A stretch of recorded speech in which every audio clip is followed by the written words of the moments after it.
তোমাদের চ্যানেলে তোমাদের স্বাগত জানাই। প্রিয় দ্বাদশ শ্রেণীর শিক্ষার্থী বন্ধুরা, আশা করি তোমরা ভালো আছো। তো আজকে আমরা এই ভিডিওতে আলোচনা করব উচ্চ মাধ্যমিক ABT test paper political science page AC 190 এর এমসিকিউ এর প্রশ্ন উত্তর।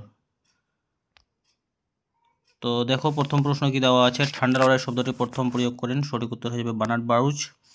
দ্বিতীয় বিশ্বযুদ্ধ শুরু হয়েছিল, তো দ্বিতীয় বিশ্বযুদ্ধ শুরু হয়েছিল 1939 সালে। যে এখানে কিন্তু কোনো অপশানে এরকম দেওয়া নেই।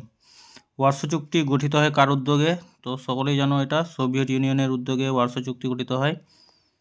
তাহলে প্রথমটা বার্নার্ড বারুচ 1939 সোভিয়েত ইউনিয়ন।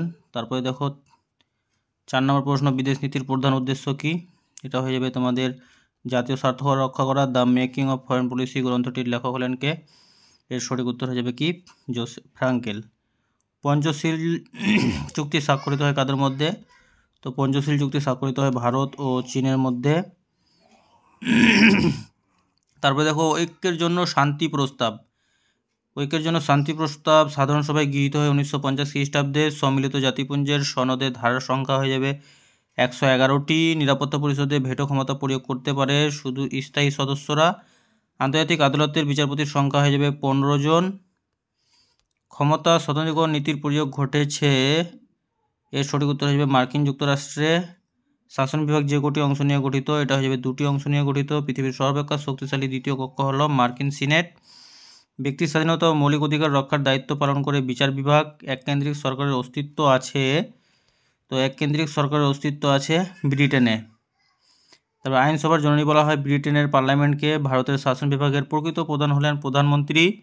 স্বেচ্ছাধীন ক্ষমতার অধিকারী হলেন রাজ্যপাল। রাজ্য আইনসভার নিম্নকক্ষকে বলা হয় বিধানসভা। 0 আওয়ারের সময়সীমা হলো 60 মিনিট। গ্রামীণ স্বায়ত্তশাসন ব্যবস্থাকে বলা হয় পঞ্চায়েত। গ্রাম সংসদের সভা আহ্বান করেন। তো এই প্রশ্নটির উত্তর তোমরা আমাকে অবশ্যই কমেন্টের মাধ্যমে জানাবে। এর আগের সেটগুলোতে এই প্রশ্নটির উত্তর কিন্তু অলরেডি দেওয়া আছে। পৌরসভার প্রধানকে বলা হয়, তো পৌরসভার প্রধানকে বলা হয় চেয়ারম্যান। বর্তমানে পশ্চিমবঙ্গের পৌর নিগমের সংখ্যা হয়ে যাবে 7টি। তো এই ছিল আমাদের আজকের আলোচ্য বিষয়। তো প্রিয় শিক্ষার্থী বন্ধুরা, ভিডিওটি শেষ পর্যন্ত দেখার জন্য তোমাদের অসংখ্য ধন্যবাদ।